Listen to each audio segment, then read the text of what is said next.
Hello, everybody. It's Dr. Rick Wallace here, dropping in on you, hoping that you are prepared to get your week off to a good start. Mine started on yesterday morning, about 4:03, something like that. I get my week started on Sundays. I mean, pretty much whatever day of the week you want to make your first day of the week, you really could, depending on how you interact with people and what it is you do. But you need to find a starting point that becomes mentally that place that you get to recharge, restart, press the reset button. Because time is, in all essence, is an illusion that we use to manage the current reality we're in. And you have the mental capacity to reshape time to fit what it is you're doing, how you're doing it, and what you're engaging. It's your ability to appreciate and value time, but effectively managing it, that will have an immense impact on what you're able to accomplish. I see one of the most common challenges that people come to me with is the inability to effectively manage their time, to be efficient and productive with the time that they are given. And it's because a lot of times they let time run them instead of learning how to organize and manage their time and create situations. And another thing is, when you allow your time to simply run together and you don't have a system of control in how you deal with and manage time, you'll find that you're starting to wear down, because there's no set point in your week or in your day or in your month or however you do it, where you set the recharge button. I set the recharge button every day. I set the recharge button every week, and also on a monthly basis. I am consistently, and those are different levels of recharging. And I set those so that I have a new clear picture of what's in front of me. I have a renewed vigor and energy pushed by my passion. I have a more centralized focus, because you get caught up in the tussle and the fight and the push, and it's easy to get tossed back and get lost in it all. But when you have these points in your day, in your week, in your month, in your year, where you set reset, you just push the reset button, sit down, look at it all, reevaluate it, realign it, set it up, get started again. It gives you a chance to take a new look and a new perspective at what you're doing, maybe make some adjustments to some things you've been trying. But that reset button is huge, with being able to set when you start a week on your own terms. Is huge. It's fresh. And it kind of leads into what I want to talk to you about today. Before I get into today's topic, Dare to Be Different, don't forget, if you haven't already, pre-order your signed copy of Critical Mass. Critical Mass is going to be an unbelievable, powerful book that will serve as a comprehensive guide on how to live your life at the level of your design, how to consistently be functioning at the next level. Next level living should be your goal. It should always be you looking at what's next and always aspiring to climb. And this book is a comprehensive guide of all of the tried and proven techniques that I use when working with clients, as well as those I use on my own life. Whether I'm, there are techniques for recovering. You're going to take a hit. I don't care who you are. You're going to take a hit. You're going to take a hit. You're going to make mistakes. You're going to look up and you're going to have been pushed back, or you're going to look up and your mistake is taking you back some steps. And how do you recover? Techniques for recovery, techniques for building, techniques for identifying erroneous and faulty thinking. Man, I can't tell you how important your thought processes are. How to manage your periphery, who you have in your circle. I tell people all the time, something that my mentor taught me in my early 20s. Say you're going to be the average of the 10 people you spend. You will ultimately be the average of the 10 people you spend the most time around. Growing up, my grandmother used to always use the quote from 1 Corinthians 15:33. Do not be deceived. Evil company corrupts good habits. My 11th grade English teacher always told me, son, be careful who you're out there hanging around with. You got a future in front of you, but understand that association brings about assimilation. And over again, you find out that who you allow in your periphery is going to have a massive impact on who you become. So all of these things are in there. So definitely, if you haven't gotten it yet, go out. The link is in the post box. Let's talk about dare to be different. We live in a culture in which people are derided, demeaned, talked about, ridiculed when they're different. We live in a world where everyone wants everyone else to be like them. Everyone else wants to judge others based on the fact of whether they are like them or not like them. We live in a world where people who feel they aren't like everyone else tends to feel inferior, unsuccessful, lacking, instead of feeling good about themselves. There's value in being different. When I talk a lot, you hear me talk about living life at the level of your design. I am a firm believer that the intricate details of the makeup of this universe demands a designer. The order in which the universe is held together demands a designer. Now, how a person views that designer is their business. I'm not here to tell you what to believe or how to believe it, but what I'm telling you is the facts demand a designer. When you look at the thousands of things that are held in place in the most intricate of details, in the multiplicities of variables and fractions, that if varied just slightly, the world as we knew it would end.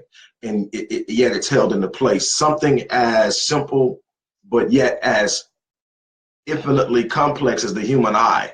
If you ever study the human eye, unbelievable. That very thing alone says that there had to be a designer. It's unbelievable. But just looking at all of these different things, there are a lot of similarities in every person. We are, in essence, similar in biological makeup. We all have livers, unless we're born with some type of defect. We all have hearts. Those things we have. But when you get down to the most intricate parts of our makeup, the development of our inner self, our soul, that thing that defines us, that thing that drives who we are, that thing that drives what we like, what we want, what we aspire to. The more we go deeper into ourselves, the more we are less like anyone else. And it is in the uniqueness of ourselves that we find phenomenal, extraordinary, great. And it is in the uniqueness of ourselves that we become something that no one else can become. See, that's the power of your design. The power of your design is that no one else has it. No matter how much somebody looks like you, I don't care if you're an identical twin. There's something unique about your soul. There's something that is in the depths of your soul that feeds your spirit. And your spirit in turn feeds it. And then it is that thing that ultimately, how it's felt, how it's fed, how it's managed, how it's nurtured, how it's protected and guarded will determine what you become. When you sit up and look, you need to dare to be different. You need to dare to step outside of the confines and constructs of other people's expectations of you to discover who you are.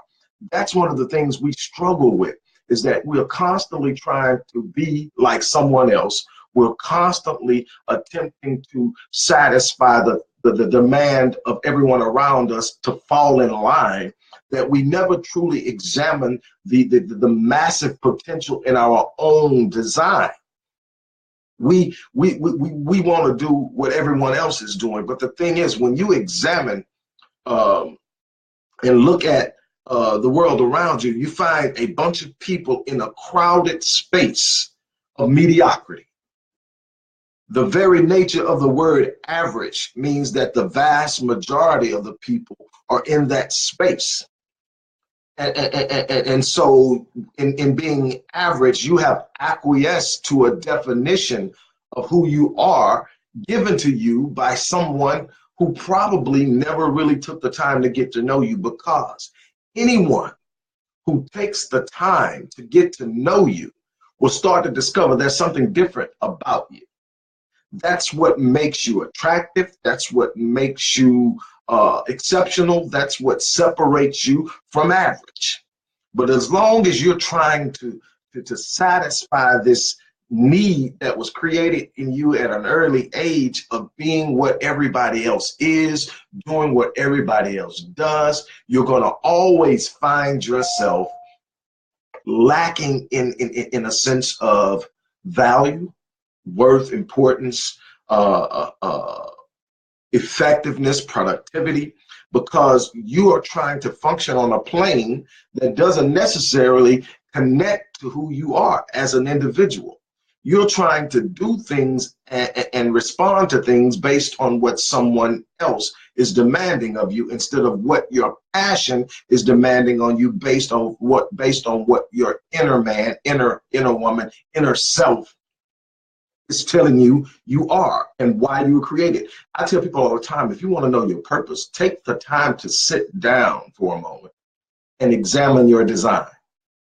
I'm not talking about the physiological design, even though that could be an indicator. That could be some unique physical capacity that you have that will help you define yourself. But I'm talking about search a little deeper. Take time to leave the surface of life and go deeper and ask yourself, what is it about me that's different? What do I really, really want? Not what people told me I want, not the dwarfed goals, not the colorless dreams, not the managed visions, but what is it that when I think about it, I get giddy, until I remind myself I don't need to be doing that, because everybody's going to say I'm crazy, or everybody's going to say I'm irresponsible, or everybody's going to say that I'm being too lofty and saying, but what is it? What is it that when you do it, even in the most marginal way, it gives you a sense of accomplishment, a sense of purpose, a sense of direction? It's something that you just love to do, and it has nothing to do with what you get from anyone else in the form of compensation, but the feeling that it gives you just simply being able to do it. Search yourself and find what things come extremely natural to you, things that even if you haven't taken the time to refine them, you can just wake up in the morning and just do it. Some people are speakers. Some people are unbelievably gifted at shifting the energy in the room. Have you ever just seen that person that no matter what's going on, when they walk in the room, the energy elevates? It's just like they automatically change the energy frequency with their presence. I mean, they don't have to say anything. They simply walk in the room, and immediately you can be down and you'll sit up. You'll square your shoulders. And it's that power, that gift that they have to literally touch people's lives that they may or may not even be aware of at an intimate level. But you got to be willing to search yourself. You got to be willing to discover what it is that makes you you. What is it that separates you from everyone else? Because that's where you find your value. You lose value in trying to be like everybody else, because the more people that are the same, the less value each individual has. It is your uniqueness. When I tell my clients that are looking to create new business opportunities, are looking to take their business to the next level, it's real simple. It's a real simple equation, and it translates into what I'm talking to you about now as an individual. But as a business person, if you're looking to start a business, if you've started a business, or if you're thinking about starting a business, the opportunity is there. No matter who you are, no matter where you come from, there's a value and a gift inside of you that has an answer and a solution to problems that people have. And when you understand what your gifting equips you to do in the way of solving an existing problem of people, that is significant enough for them that they are seeking the answer and the solution, or they are demanding a certain type of situation or solution to a certain need, and you find out that you have a gifting that will allow you to meet that need. See, people have to eat, and now people are getting to a point to where they're becoming more health conscious. So if you're a person that is real good with nutrition, you're real good with being able to prepare meals and create varieties of meals, and you know how to do it in a certain way. You cook your food to create a certain texture. You do all these things that when you have a solution to a problem. Now you just take this equation that I'm giving you and you create your own little world. What Russell Brunson calls a blue ocean. It's that place that's in an industry, but outside the industry where all the sharks are swimming and eating and creating this bloody feeding frenzy. You take that part of an industry, go create your own little ocean of blue water where no other sharks are swimming, and you eat good. And the way you do that is first and foremost by discovering the solution that you want to create. The problem that needs to be solved, discover it. Once you discover the problem that needs to be solved, you look at who you are and how you have what capacity you have within you to provide the solution. Once you come up with that, you say, okay, I'm going to provide the solution and I'm going to do a great job at it. Well, you immediately will find people who are going to come to you for that solution. They've been looking for it. They've been looking for it, and maybe they found some people that were able to provide somewhat of a solution, but the quality of the work wasn't good. The customer service wasn't good.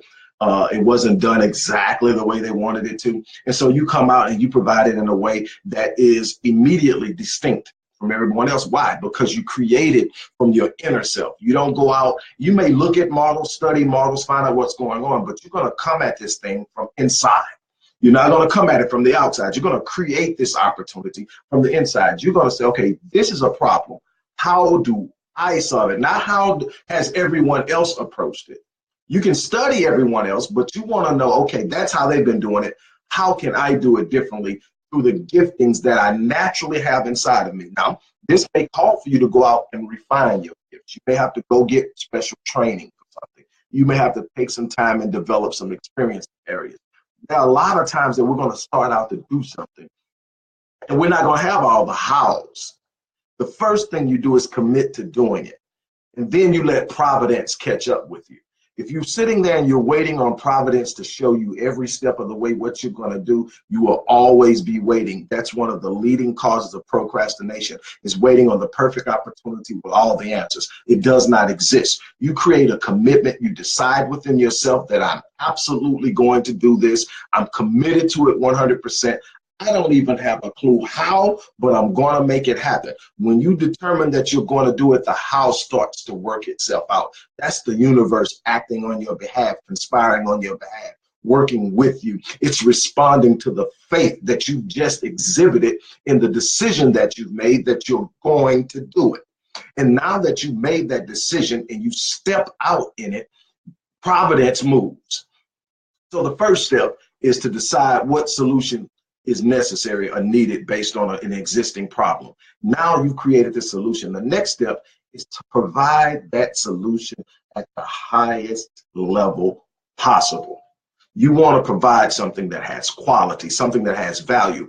Always give the client more value than they are compensating you for. There are many ways to do that. Always make them feel like they are leaving winning. You always want to give more than someone is paying you for. If you hold a seminar, nowadays webinars, if you hold a webinar and you're saying, okay, we're going to do a three-part series webinar, add a fourth segment. If you're saying that if you show up, I'm going to give you a book, give them a book and a report. I mean, give them something beyond what they're expecting. Give them the added value. Then, so you got the solution is step one. Find the way to solve the existing problem. Number two is do it at the highest level possible. Raise your standard. Commit to a standard of excellence that says the product that I'm putting on the table is going to be exceptional. I'm going to demand of myself a level of excellence. And lastly, make yourself as irreplaceable as possible. I don't necessarily believe that there's a such thing as totally irreplaceable, because somebody can always come along and mimic what you do, or provide something. And I think that when you get the mindset that you're totally irreplaceable, it creates arrogance and you tend to start slipping. So there's always a possibility that if you are not on your A game, somebody can come along. But what you want to do is you want to make yourself as irreplaceable as possible. How do you do that? You create your solution in a way that it's unique to you. It's unique to your gifting. It's unique to your design. It's unique to those things that come from deep within you. It's not something that you can see in all the other models around. It's totally you. And the more unique you are in the delivery of your solution, the less chance they'll be able to find someone else to replace you. Also, that's the greater chance of creating this blue ocean that Russell Brunson talks about in his book, Expert Secrets, that there's this blue ocean. And the blue ocean is simply saying, I'm going to go into an industry. Like for me, if you want to generalize my industry, would be the life coach industry, even though what I do is way far beyond what you would call coaching. Mine is more on life mastery and change. It's more about totally reshaping how a person sees themselves. A lot of times I have to go all the way back to the reconstruction of the self-image. I mean, that far back, to build a person who has the mental capacity to go out and do the things that they desire to do. And there's absolutely no limit to what you can do if you have the right mental capacity based on how you see and view yourself in this world. And that's what I do. But there's a huge world out there. Everybody's a life coach now. So if you just jump in and say, I'm a life coach, the chances are you're going to struggle. Why? Because life coaches come a dime a dozen. So what do you do? Well, before I even read Russell Brunson's book about blue oceans and, bloody oceans or red oceans, where all the sharks are swimming and trying to eat, and there's this feeding frenzy and there's not very much left to feed on, I just simply always knew that there was something more. I'm that person that you can't just give me something and just because it works, I'm cool with it. Even if when I find out it works, I want to know how. So when I started talking about the law of attraction a long time ago and learned about the law of attraction, the first book I ever read actually wasn't Think and Grow Rich, which is most people start. Mine was actually The Science of Getting Rich, which was written almost 30 years earlier by Wallace D. Wattles in 1906. And then I read James Allen's As a Man Thinketh. And then I read Napoleon Hill's Think and Grow Rich. And then I moved on from there. And then I would always listen to Earl Nightingale on the LPs. My mom had the LPs, the albums that you put on what she called a Victrola. And it was a record player, Victrola. It's a turntable now. But anyway, we put it on and I would play those and I would listen. And then from that came Bob Proctor. From Bob Proctor, there came Zig Ziglar and Jim Rohn and all those guys. And ultimately, Tony Robbins and Les Brown and a bunch of other guys have come out of that. And so I was learning how to help people and how things work. And then I started studying things like psycho-cybernetics, neurological remapping or neurological resculpting. Then it went from neuro-linguistic programming. And I just said, okay, I'm going to look at what these guys are good at.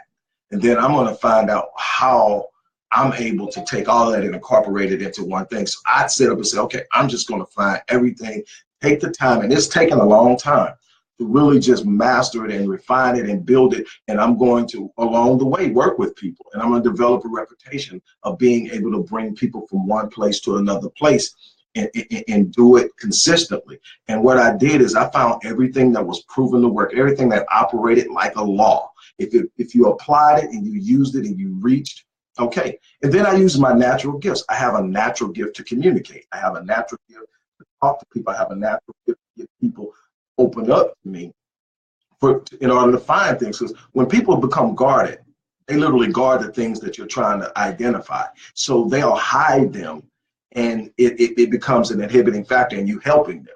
I have the ability to get to those things without disrupting the the person's sense of confidence and trust.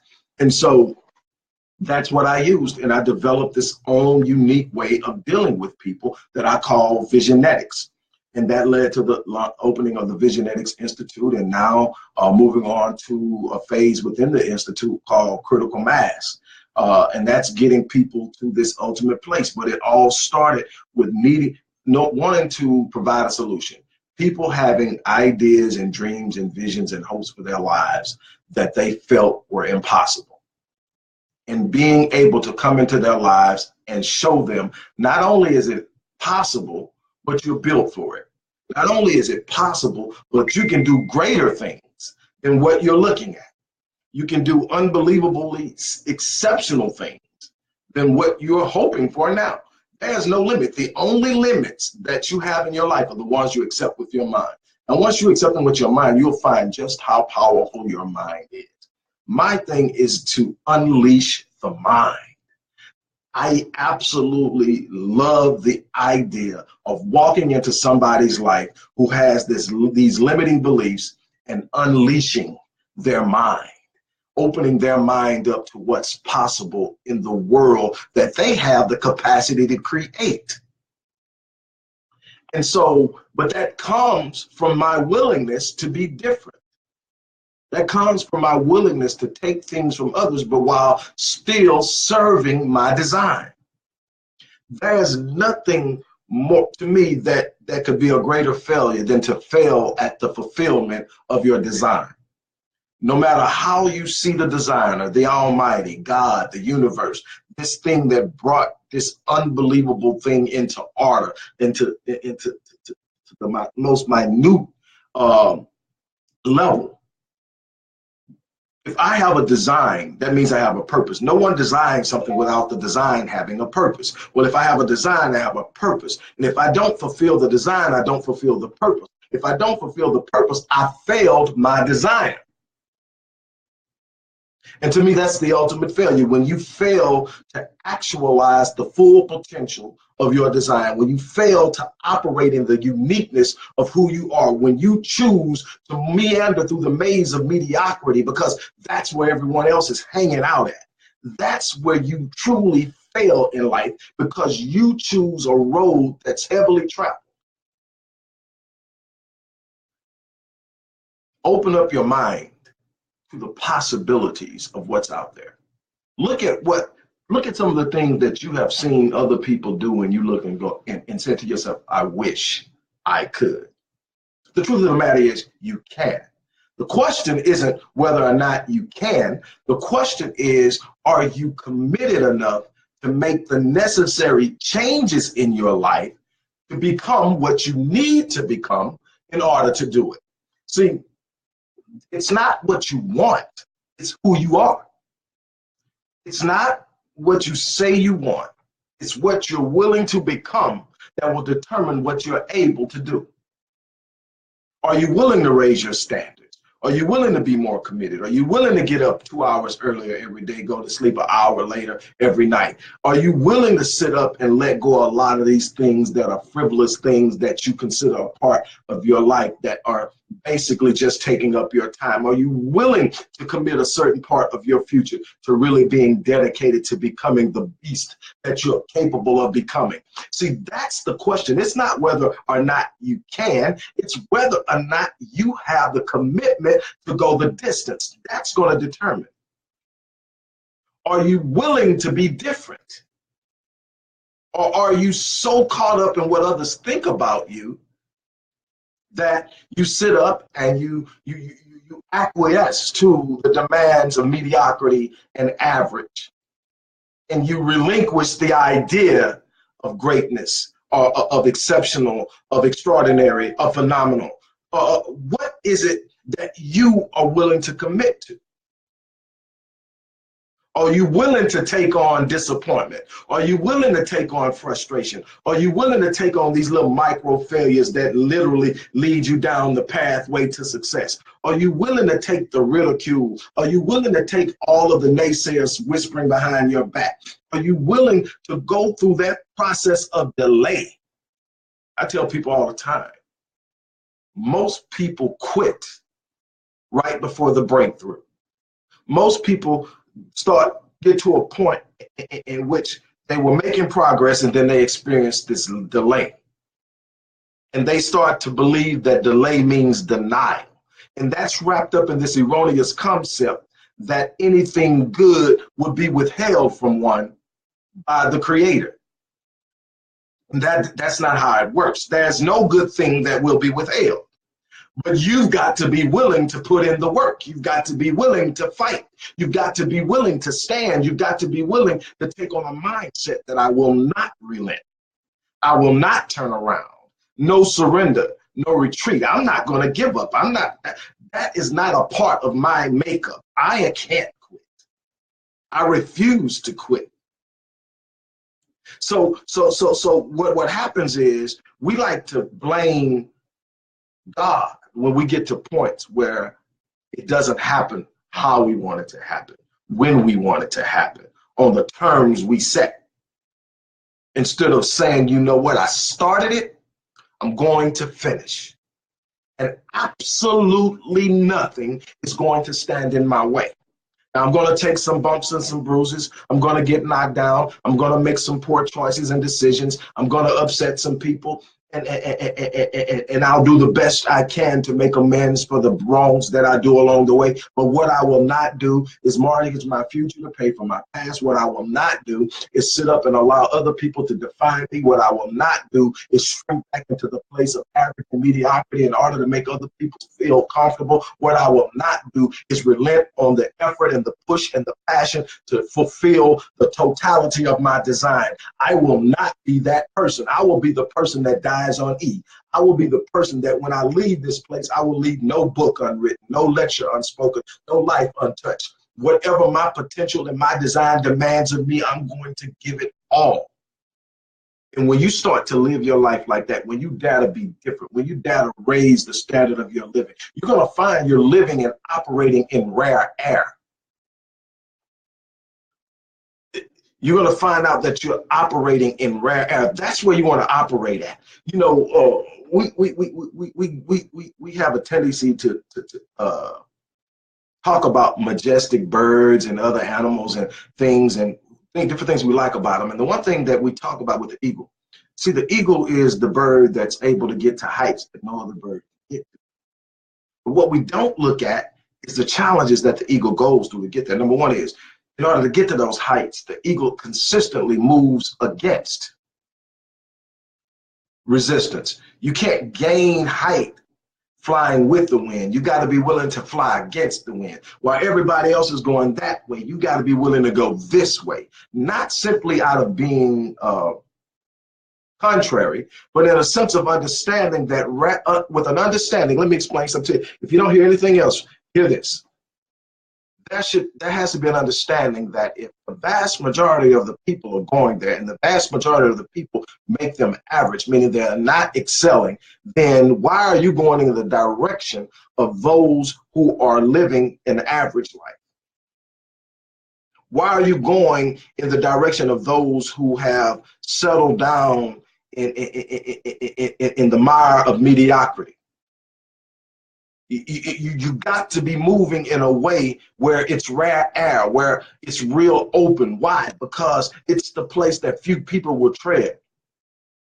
I heard, and you probably heard me mention this, but I heard Will Smith in an interview say one time that, and people who know me will tell you, do not, whatever you do, don't tell me to be realistic. That's one of the quickest ways to get cut off with dealing with me, is telling me to be realistic. Because what you just told me is you have an idea of what's real, and you want me to fit inside your box of what's real because you haven't ventured outside of that box. That's your reality, and you don't know any different. And so you can't see where I'm at because you're still in that box. And what'll happen is you will start to take it upon yourself to pull me back in. And I won't have that around me. But Will Smith says that being realistic is the most traveled road to mediocrity. And I agree 100%. It's taking someone else's idea of what's real, what's possible, and what's not, and living your life based on it. And I mean, There's nothing out there in the trueness, in the purest sense of any faith system that supports that. If you're a Christian, the Bible is consistently replete. I mean, it is holistically replete with constant reminders that there's nothing impossible. What is it? John chapter, I want to say 12 and 14, or 14 and 12, one of them. He says that these things I do, you should do also, and greater things you should do. Then it says nothing shall be impossible to those. I mean, on and on. And when I talk to people, I say, okay, it says nothing should be impossible, right? And they're like, yeah, so nothing means what? Nothing. So when it says nothing, it doesn't say nothing shall be impossible except, let's find it, let's look at it. It doesn't say nothing shall be impossible. Well, obviously some things are impossible. No, they're impossible because you've been told they're impossible. They're impossible because you're looking at the rules of physics that have been defined and set in front of you. And there's an absolute complete law of physics that moves beyond it, that you have not examined. The very nature of physics changes when you expand outside of the simplistic box that you've been given. Well, you can't do this or you can't do that. I bet you if you find the right focus, the right frequency, the right energy, the right effort, the right commitment and time, there's absolutely nothing you can't do. I am telling you, I'm pretty sure when Wilbur Wright and Arthur Wright sit up and say, we're going to create a machine that will literally fly people across the ocean made out of steel, with a bunch of seats in it, with over 230, 300 people in it, tons of luggage, and tons of fuel. And we're going to fly it across the ocean, and it's going to go and drop people off and take off, and it'll be a bunch of them in the air. I'm almost certain there was a bunch of people told them they're not being realistic. When they created the phone, we're going to communicate people with signals that run through lines. I'm pretty sure they were told they were crazy. And then when the clown that had the idea that, okay, forget the lines, we're going to use cellular signals that are going to be transmitted from towers. And we're going to be able to talk to each other with no line at all. Oh, come on, dude. Man, you're getting crazy. Think about all of the things that you deal with every day that when the idea first hit the surface, it was impossible. I told you this before, then I'm gonna get off of here. In 1950, I want to say before 1954, it was considered impossible to run a mile in under 5 minutes. That was this mental barrier of 5 minutes. You could not break the 5 minute barrier. That was the big thing in track and field, is you cannot run a mile in under 5 minutes. And along comes Roger Bannister, and Roger Bannister, in his mind, started telling himself, you can run a 5 minute mile. And he consistently told himself that over and over again, every day, until his mind literally started to take it in. Understand that the mind doesn't know the difference between what is being imagined and what is really happening. It only sees what you feed it. And when you're constantly feeding it what is not yet, but what you believe to become, it becomes the reality. That's called calling things that are not as though they were. You create your reality by what you're feeding your subconscious constantly. Roger Bannister kept telling himself he could. Once he actually got his brain and his mind to believe he could, he started to change his workouts, which was necessary to be able to run a sub 5 minute mile. The reason nobody ever reached it because nobody was training for it, because nobody believed it was possible. So in order to reach it, you had to train differently. You had to change strategies. And then this happened. In the mid-1950s, Roger Bannister lines up and runs a mile in under 5 minutes. Guess what? The next 2 years, 20 more people do it. Why? Because it's not impossible anymore. That's the power of the mind to either free you or lock you in. And since then, I've heard there's literally over 20-something thousand people or more who've run the mile in under 5 minutes, and some of them have even been high school students. So not even the elite of the elite can run a mile in under 5 minutes now. That's the power of the mind. And there's nothing like unleashing your mind. But to fully unleash your mind, you've got to embrace you. And that means you've got to dare to be different. I thank you guys for dropping in on me, allowing me to share with you and spend some time with you. It's always an honor for me to do it. Again, don't forget to pick up book number 20, Critical Mass. I guarantee you will not be disappointed. There are a lot of things going on. I'm actually creating a critical mass event, and I've also created a critical mass 1-year course to help people really truly take their lives and their businesses to the next level. The event that I'm creating right now, we're conceptualizing it and putting it together, but it's going to be twice a year, and it's going to be a 3-day weekend, 30 hours of energy-packed engagement. This is not, I tell people all the time, I'm not a motivational speaker. I am a life mastery consultant. I'm a person that will help you engage the challenges that you're facing in order to achieve the things in life you say you want to achieve. And we're going to deal at this event with a lot of different areas in life that block you from being what you want to be. And we're going to do it in a way that what you hear, you're able to retain. What you hear, you're able to apply some of it right there on the spot and experience the change. That's what this is about.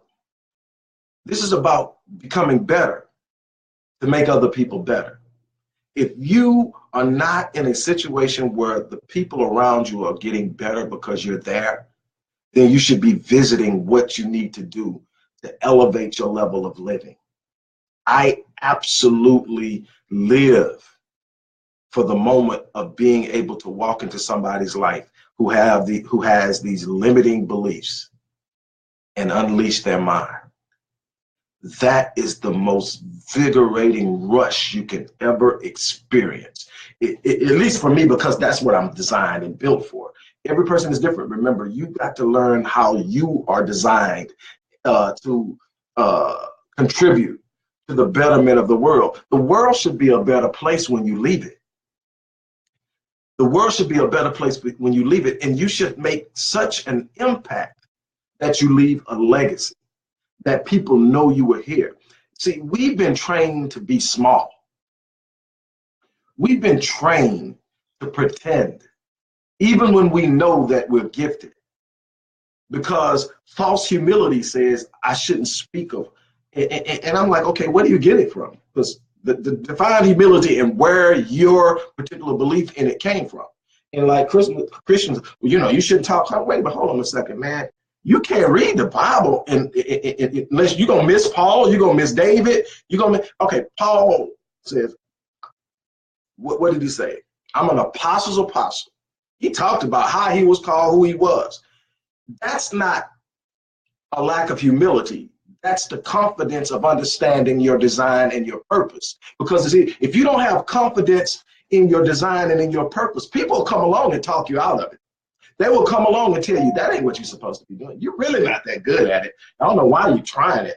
And if you don't have that confidence that says, I'm a beast at this, I know what I'm doing, I was built for this, they'll talk you out of it. That's not a lack of humility. Humility comes in understanding where the gifting comes from. Humility is an understanding that no matter where you're at, you didn't get there by yourself. Humility is understanding that you weren't your own designer. That's where humility comes in, and understanding that I was created for this and I have a responsibility to the creator to live this in the fullness. That's where humility comes in, not in sitting back and pretending to be small so you can make everybody else comfortable. That's how everybody ends up mediocre and average. Nobody wants to stand up and be what they were given to be because everybody's upset with them for being it. I have absolutely no problem with people not liking me. I have absolutely no problem with people talking behind my back. One thing I can tell you is, if you are insignificant, nobody's talking about you. If you're insignificant, nobody's mentioning you. If you're insignificant, nobody takes the time to be upset with you. So if you got people that concerned about you, you are in the right place. Just be true to your design. Be true to what you were created to be. Let the chips fall where they may. I don't mean go around being mean to people. I don't mean go around dismissing people. What I mean is don't let somebody talk you out of you because they're not happy with them. That's the other thing. People who are happy with themselves don't spend time trying to talk you out of being happy with you. It's the people who are miserable, insecure, unsure, that want to make sure that nobody's around them that's feeling any better. Everybody is talking average. You got to start talking exceptional. You got to start speaking it, thinking it, living it in your mind. That's where you're going to create it and manifest it first, is in your mind. As a man thinketh, so is he. There's the power to change your life sitting between your ears. And absolutely nobody can stop you but you. Dare to be different. Dare to be different. And I guarantee you, you will leave this place having left a legacy that will live long after you're gone, that will encourage people, that will empower people, that will speak to your commitment to your design. And with that being said, I'm going to check out here. I absolutely appreciate you guys stopping by and listening. I hope that something that I shared with you this morning will enlighten you, will touch you, will lift you, will encourage you. If there's anything that I can do to help you in your journey, you can reach me at lifechange@rickwallacephd.link. Again, that's lifechange@rickwallacephd.link. And again, don't forget to cop that book, Critical Mass. If you want to know the techniques that I've used to push my life forward, to help my wife in her journey, to help hundreds of other people, read that book. With that being said, I'm out of here. You guys have an awesome day. I'll see you during the week. I'm out. Peace.